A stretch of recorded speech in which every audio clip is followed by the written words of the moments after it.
Meanwhile, Odessa came under attack. Though a ground assault was never launched, missiles struck oil depots and infrastructure, and Russian ships lingered in the Black Sea. But Odessa remained in Ukrainian hands, fortified and ready.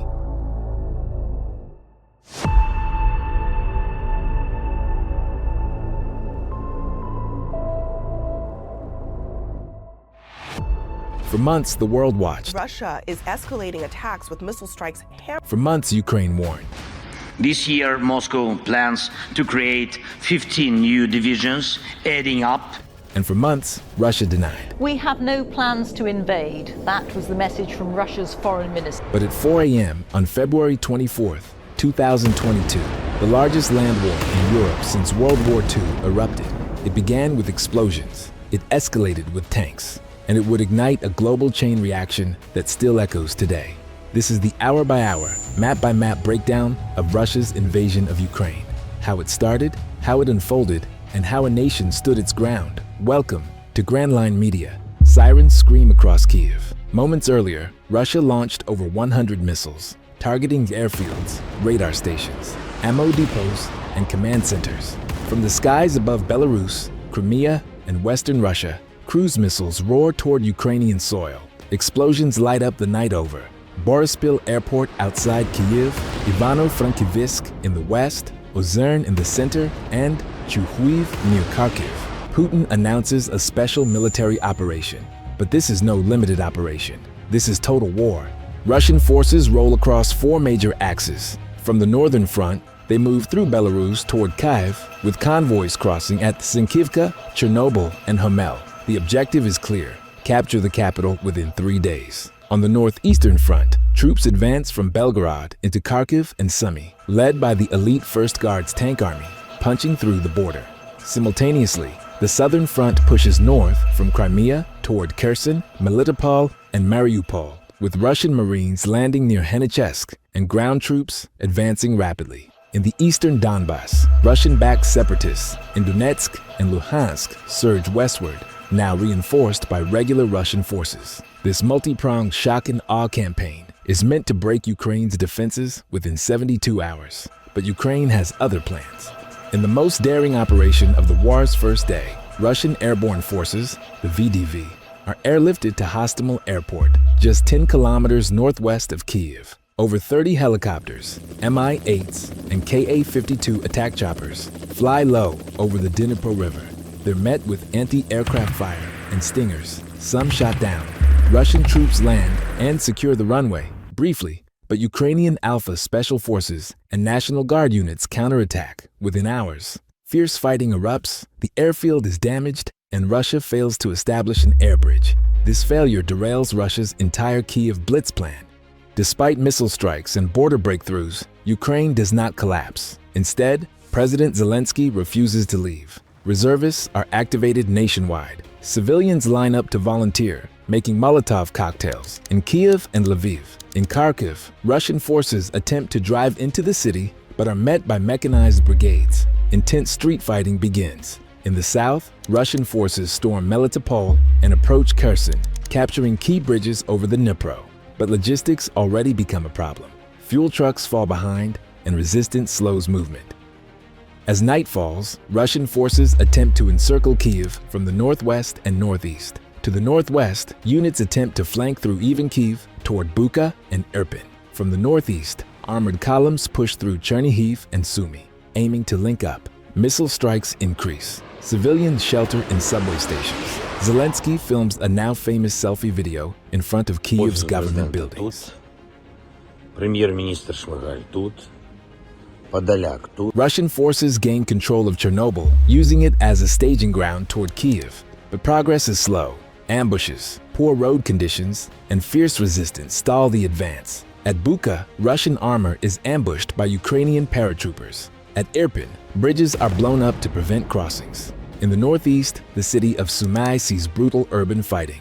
Ukrainians destroy Russian tanks using NLAW and Javelin missiles supplied by the West. In the south, Melitopol falls on February 25th, but Mariupol to the east holds, surrounded but not broken.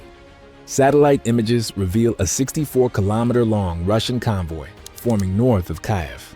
It contains fuel trucks, armor, artillery, troops. It was meant to be the knockout blow, but then it stalls. Why? Ukrainian drones, artillery ambushes, muddy roads, and sheer logistical failure. Meanwhile, Ukraine formally applies for EU membership, and massive global support begins pouring in. In the east, Kharkiv, Ukraine's second-largest city, is bombarded with cluster munitions and missiles. The Freedom Square strike on March 1st levels the regional administration building, a direct hit on civilian life. Despite the horror, Kharkiv holds. In the south, however, Kherson falls to Russian forces on March 2nd, the first major city captured. This gives Russia a foothold to begin pushing west toward Mykolaiv and ultimately Odessa. But this victory comes at a price. Local resistance never stops, and Russian control is never complete. Russia begins surrounding Mariupol, a key port city on the Sea of Azov. From the east, troops from Donetsk push in. From the west, Russian Marines move in from Berdyansk. By March 5th, the city is encircled. Shelling intensifies. Water, electricity, and heat are cut. An estimated 350,000 civilians are trapped. The siege will last over 80 days. In the north, Russian troops are bogged down in towns like Borodyanka and Vorzel. Ukrainian partisans sabotage rail lines. Drone strikes hit Russian command posts. Kyiv still stands. Meanwhile, the western cities of Lviv, Ternopil, and Ivano-Frankivsk become centers of logistics, refugee flow, and command infrastructure. More than 2 million people flee Ukraine, heading into Poland, Romania, Slovakia, and Hungary. Near Mykolaiv, Ukrainian forces push back against Russian troops trying to advance toward Odessa. Governor Vitaly Kim becomes a viral hero, rallying morale daily as Ukrainian forces repel Russian armor in open fields. At Hostomel, Makariv, and Brovary, Ukrainian troops begin small but effective pushes, driving back isolated Russian units and destroying fuel convoys. By March 14th, it's clear Russia cannot take Kyiv by force. By mid-March, the Kyiv offensive had failed. The convoy north of Kyiv had become a graveyard, destroyed by Bayraktar drones, Stugna P missiles, and well-organized Ukrainian hit-and-run raids. In Bucha and Irpin, Ukrainian troops launched an aggressive counterattack. Russian forces, already low on morale and supplies, were pushed back from key bridges and suburbs. Meanwhile, in the east, Russia began repositioning forces, withdrawing from the Kyiv axis and reinforcing the Donbas line. In the south, Mariupol's siege intensified. Missiles and artillery rained down. Civilians trapped underground melted snow for water. Communications were cut. The city was encircled on all sides. On March 16th, a Russian airstrike destroyed the Mariupol Drama Theater, despite signs reading children visible from the sky. The estimated death toll, 300+ civilians. Meanwhile, Odessa came under attack. Though a ground assault was never launched, missiles struck oil depots and infrastructure, and Russian ships lingered in the Black Sea. But Odessa remained in Ukrainian hands, fortified and ready. After over a month of failed assaults, Russia abandoned the Kyiv front. On March 29th, Russian generals announced a shift in strategy, now focusing on the Donbas region. By April 1st to 2nd, Ukrainian troops recaptured Irpin, Bucha, Borodyanka, Hostomel, but what they found was horrific. In Bucha, satellite imagery and eyewitness reports confirmed mass graves, civilian executions, and war crimes. Corpses were left in the streets, hands bound, shot at close range. The war had changed. It wasn't just about land anymore. It was about justice. In Mariupol, defenders had pulled back to the Azovstal iron and steel works, a vast industrial fortress with bunkers, tunnels, and command rooms. Outnumbered and surrounded, the Azov Regiment, 36th Marine Brigade, and local police fought on. Despite relentless bombing, including bunker buster munitions, Azovstal held. Ukraine attempted several helicopter missions to resupply and extract wounded. Some succeeded, some didn't. With Kyiv off the table, Russia launched Phase 2 of the war, a full-scale Donbas offensive. The aim? Seize all of Luhansk and Donetsk oblasts. Russian forces attacked on 3 axes, from Izium, pushing south toward Slavyansk, from Popasna, pushing west toward Bakhmut, from Kreminna, targeting Severodonetsk and Lysychansk. Artillery ruled this phase. Towns were flattened before infantry moved in. It was a war of shells, not speed. Severodonetsk became the epicenter. Fought block by block, the city saw apartment towers shelled to ruins, water systems destroyed. Ukrainian units split and isolated, but defenders refused to retreat. Bridges to Lysychansk across the Siversky Donets River remained open, barely. Meanwhile, Ukraine scored tactical victories elsewhere, reclaimed villages near Kharkiv, continued resistance in Mykolaiv and Zaporizhia. Still, the momentum in the east was with Russia, but at massive cost. May 9th, Russia's most symbolic holiday. Putin had hoped to declare victory in Mariupol or the Donbas, but neither had fallen. Ukrainian troops still held part of Azovstal. In the Donbas, Russian gains were measured in meters per day. Instead of a grand parade, Russia watched its military slog through minefields and villages, suffering growing losses. On May 16th, after nearly 3 months of siege, Ukraine ordered the defenders of Azovstal to surrender to preserve their lives. Over 2,000 fighters were captured by Russia. Some would later be exchanged in prisoner swaps, others killed in captivity, most famously in the Olenivka prison blast. Mariupol was finally in Russian hands, but it had become a symbol of Ukrainian resistance, not defeat. A city reduced to rubble, but unbroken in spirit. Russian forces intensified pressure on Severodonetsk using flamethrower systems, drones, and overwhelming artillery. Ukrainian troops fought on, often from floor to floor. By June 24th, commanders made a brutal but necessary call: withdraw to Lysychansk. The Siversky Donets River formed a natural barrier, but not for long. Russia began flanking movements from the south, threatening to encircle the city. On July 3rd, Russia declared full control over Luhansk Oblast, marking the end of one chapter. The cost? Tens of thousands of lives, hundreds of tanks, weeks of artillery and close quarters combat. But Ukraine had not collapsed. Their forces withdrew in good order, regrouping near Slovyansk and Kramatorsk, preparing for the next phase.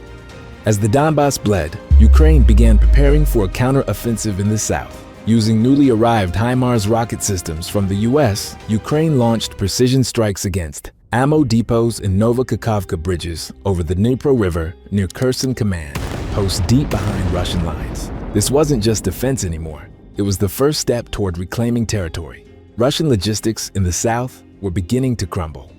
By August, the entire tempo of the war had shifted. Russia, after grinding forward in the east, began digging in. Trenches, minefields, and defensive positions stretched across the southern front. But Ukraine, rearmed with Western support, now held the initiative. New weapons like HIMARS, M270 MLRS, and counter-battery radars allowed for deep, surgical strikes. Night after night, explosions lit up the map in Kherson, Zaporizhia, and Melitopol. Ammo dumps vanished. Radar stations were blinded. Bridge crossings were bombed. The war was no longer just about defending territory. It was about shaping the battlefield.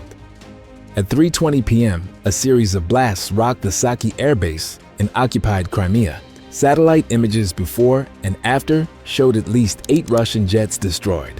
Russia claimed it was an accident. Ukraine didn't officially confirm responsibility, but their message was clear: Crimea is no longer safe. This psychological strike shocked Russian troops and civilians, triggering a mass exodus from Crimean beaches.